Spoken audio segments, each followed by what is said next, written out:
او د الله شکر او احسان دی چې نن دغه کوی کامیاب شو او دغه ولسونه چې دي انشاءالله د اوبو مشکل یې حل شو. افغانستان خدای دې جوړ کړه، ښایسته افغانستان خدای دې جوړ کړه، زمونږ زړه او زمونږ ځان خدای دې جوړ کړه، ښایسته افغانستان خدای دې جوړ کړه، ښایسته افغانستان.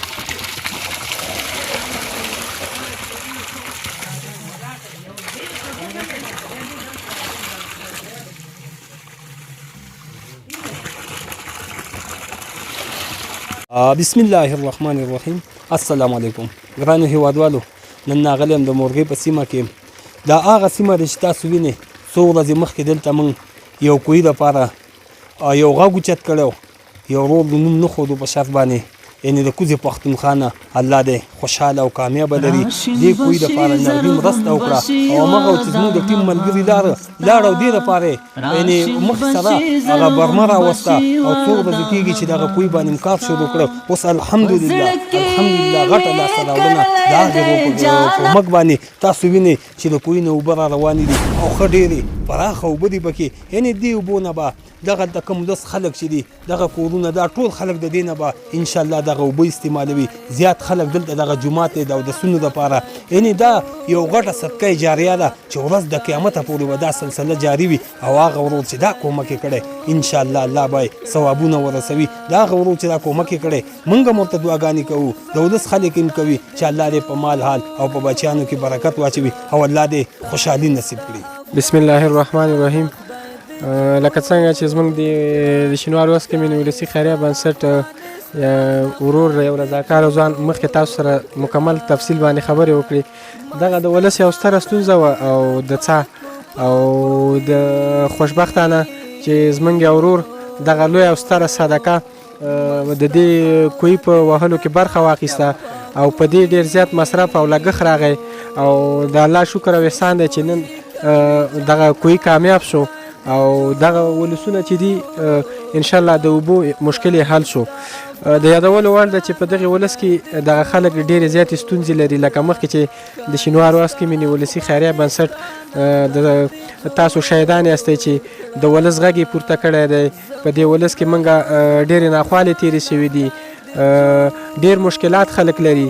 همدارنګه ښوونځي او مدرسو سره کومکونه شوي دي. همدارنګه که موږ او ستاسو خپله تاسو شهیدان یاستئ، ډېر زیات سخت مریضان او ناروغان چې مزمنې ناروغۍ لري او د همدغې ځوانانو او د دو په مرسته ولس شینوار واس کې مینې ولسي خیریه بنسټ یې غږ پورته کړی او د هغو هېوادوالو بااحساسه مسلمان ورونو هم ډېره مننه چې د شینوار واس کې مینې ولسي خیریه بنسټ سره په دې برخه کې مرسته کړې ده، همکاري کړې ده.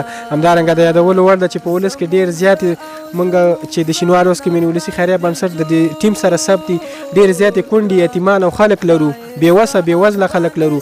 نو موږ د خپلو هېوادوالو او چې هغه په داخل کې دي او که بهر دي همدارنګه په خپلو عزیزانو باندې غږ کوو چې د دغې خیریه بنسټ لاسنیوی وکړي تر څو ستاسو په مرسته او د الله په کومک باندې موږ د دغې خلکو ستونزې حل کړو او د هغو سره مرسته وکړو او ښه تاسو ته معلومات دی چې د دې نه وروسته خلک ډېر ستونزو سره لاس او ګریوان دي.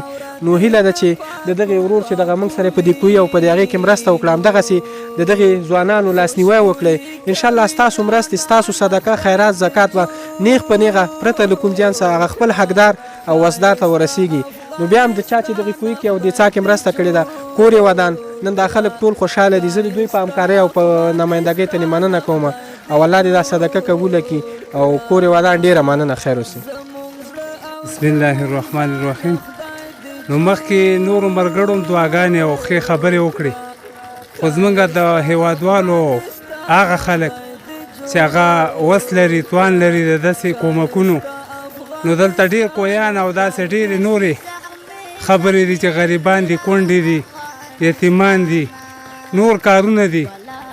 نو د دې اجرونه میلاوږي او بیا داسې کارونه چې دا سپینې اوبه را روانې دي، دا اجرونه خو نه ختمېدونکي اجرونه دي. نو موږ غواړو چې تاسو له دغه ټیم لاسنیوی وکړئ او مرسته ورسره وکړئ او کومک وکړئ د دو سره.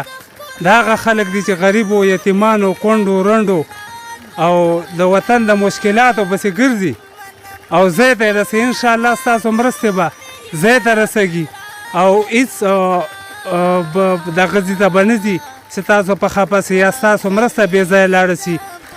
دغه مرسته یې چا کړې نو الله د ده ته په دې دنیا او په هغې دنیا اجرونه ورکړه. نو ما مخکې مو ویله چې د دې اجرونه نه خلاصېدونکي اجرونه دي. که ژوندی وي هم دا اجرونه به ده پسې رسېږي او که مړ شي د مرګ نه بعد به هم دا اجرونه. خو بیا د هم الله ده سره ډېر ښه وکړه او که نور څوک مرسته کړه الله د هغو مخه رڼا لري او الله د ژوندي لري او کامیاب ده اوسي چې هر چېرته وي. والسلام. آباد بشي زخمي ویران افغانستان، بلا دی واخلم زار دی شم جانان افغانستان، بلا دی واخلم زار دی شم جانان افغانستان.